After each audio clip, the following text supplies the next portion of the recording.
আসসালামু আলাইকুম। Job news ৯৬ আপনাদের স্বাগতম। আপনারা যারা ১৯তম শিক্ষক নিবন্ধন পরীক্ষা দিতে ইচ্ছুক, মানে ভূগোল ও পরিবেশ বিভাগ থেকে প্রভাষক পদের জন্য, তারা আমার ক্লাসটাতে জয়েন করতে পারেন। গত ক্লাসে আমি পড়িয়েছি প্রাকৃতিক ভূগোল। এইটা হচ্ছে ইন্টার ফার্স্ট ইয়ার বইয়ের প্রথম অধ্যায় প্রাকৃতিক ভূগোল। আজকে পড়াবো দ্বিতীয় অধ্যায় পৃথিবীর অভ্যন্তরীণ গঠন। এটার ভিতরে আমি আজকে ভূত্বক পড়াবো আপনাদের। সো লেটস শুরু করা যাক। আপনারা যারা আমার নতুন চ্যানেলে অবশ্যই সাবস্ক্রাইব করবেন। আমি আপনাদের ১৯তম শিক্ষক নিবন্ধনের ভূগোল ও পরিবেশ বিভাগ থেকে যারা প্রিপারেশন নিতে চাচ্ছেন তাদেরকে আমি বোর্ড বই ধরে পড়াবো। আর এইটা আপনারা যদি আমার রেকর্ড ক্লাসটা শুনেন বা ইউটিউবে আমার ক্লাসগুলো দেখেন তাহলে আশা করি অনেক উপকৃত হবেন। সো শুরু করা যাক। ভূত্বক কাকে বলে? পৃথিবীর পৃষ্ঠের ওপরে যে কঠিন বহিরাবরণ রয়েছে তাকে ভূত্বক বলা হয়ে থাকে। সৃষ্টির প্রথম অবস্থায় পৃথিবী ছিল একটা জ্বলন্ত বাষ্পপিণ্ড। ধীরে ধীরে শীতল ঘনীভূত হয়ে এই পৃথিবীটা গঠন হয়েছে। সুতরাং এর বাহিরের অংশটা হচ্ছে পাতলা স্তর রয়েছে, পাতলা নরম স্তর পৃথিবীর বাহিরের অংশ। আর মধ্যখানে রয়েছে লবণ জাতীয় পদার্থ আর হচ্ছে এবং কেন্দ্রে রয়েছে ভারী লোহা জাতীয় পদার্থ। এইভাবে তিনটা মণ্ডল গঠিত হয়েছে।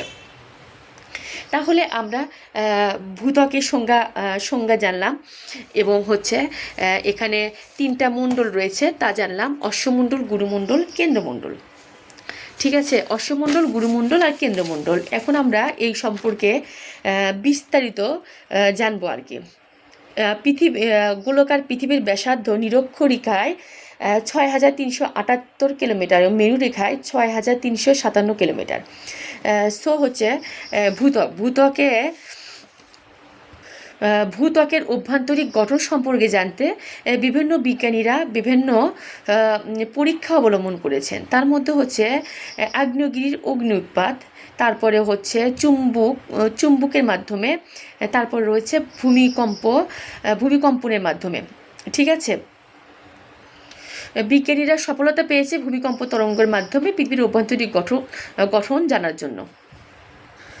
পৃথিবীর ওপরে কঠিন ও পাতলা শিলা স্তরকে ভূত্বক বলা হয়। ভূত্বক মানে হচ্ছে শিলা, কঠিন শিলা। এখানে দুইটি স্তরে ভাগ করা হয়েছে, মানে ওপরের হালকা স্তর আর ভেতরের কঠিন স্তর, মানে ভূত্বকের।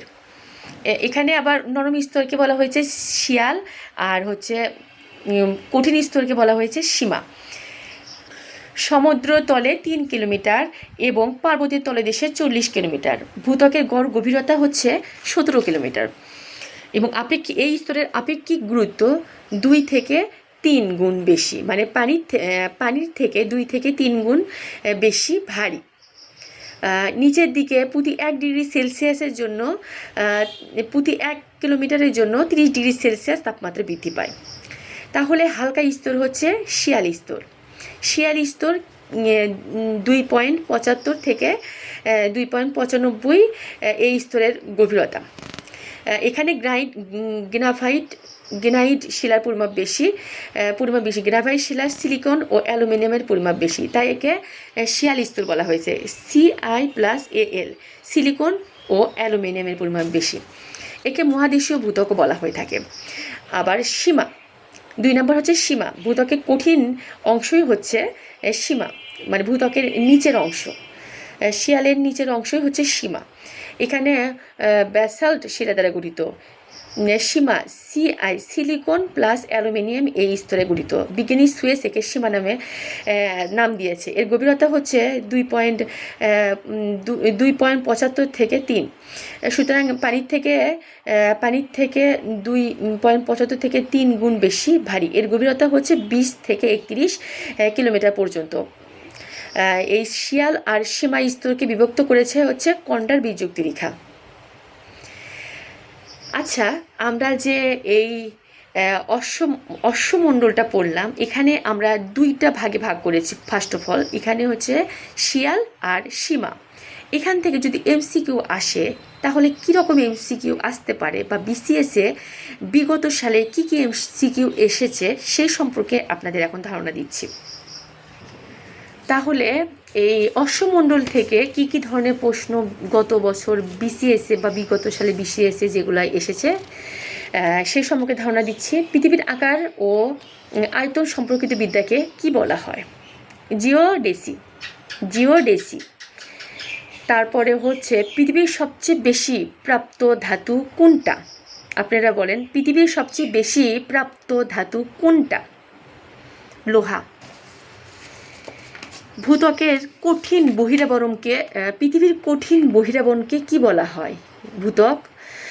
তারপরে হচ্ছে পৃথিবী তৈরির প্রধান উপাদান কোনটি? অক্সিজেন। ভূত্বকের শিলার যে কঠিন বহিরাবরণ দেখা যায় তাকে ভূত্বক বলা হয়। ভূত্বকের গভীরতা কত? ভূত্বকের মোট গভীরতা হচ্ছে 16 কিলোমিটার।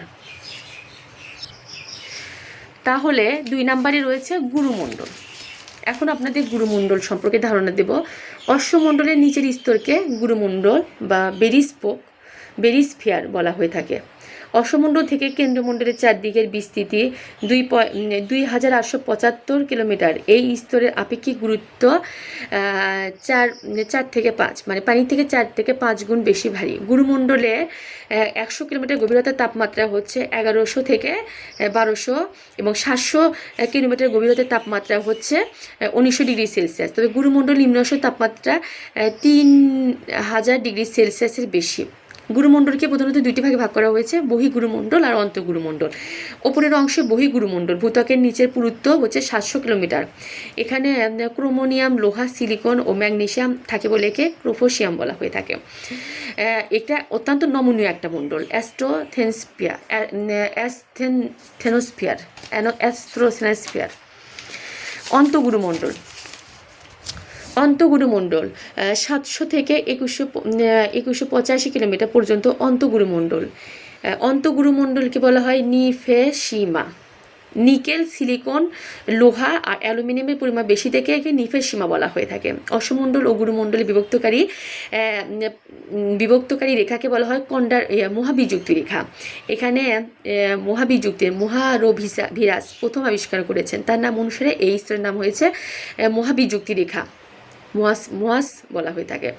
কেন্দ্রমণ্ডল। পৃথিবী ব্যাসার্ধের 6400 কিলোমিটার। পৃথিবীর কেন্দ্রের চারদিকে প্রায় 3486 কিলোমিটার ব্যাসার্ধের এক গোলক অবস্থিত। কেন্দ্রমণ্ডলকে সেন্ট্রোস্ফিয়ার।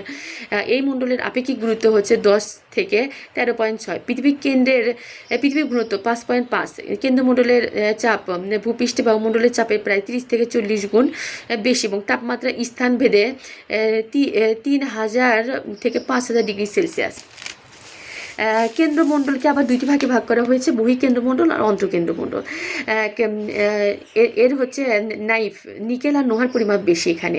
গুরুমণ্ডল ও কেন্দ্রমণ্ডলকে যে রেখে বিভক্ত করেছে তা হচ্ছে প্রথমে উইসাট 1997 সালে এটা বিভক্ত করেছেন। তারপর 2012 সালে বিভক্ত করেছেন গুটেনবার্গ। এই জন্য এই দুইজনের নাম অনুসারে উইসাট গুটেনবার্গ সর্বপ্রথম এটা আবিষ্কার করে তার নাম গুটেনবার্গ বিযুক্তি রেখা দিয়েছেন।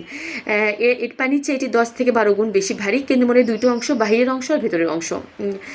এখানে ভূমিকম্প তরঙ্গ দ্বারা পৃথিবীর অভ্যন্তরীণ গঠন সম্পর্কে জানা যায়। সুতরাং পি ও এস তরঙ্গ দ্বারা পৃথিবীর কেন্দ্রমণ্ডলের নরম অংশ,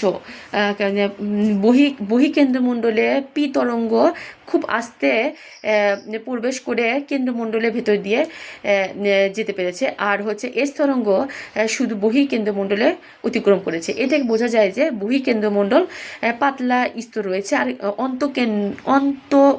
অন্তঃকেন্দ্রমণ্ডল মানে ভেতরের কেন্দ্রমণ্ডল এটা হচ্ছে কঠিন শিলা দ্বারা গঠিত। আচ্ছা, তাহলে সবাই ভালো থাকবেন, সুস্থ থাকবেন, আর আমার ক্লাস যদি ভালো লাগে অবশ্যই সাবস্ক্রাইব করবেন। ধন্যবাদ।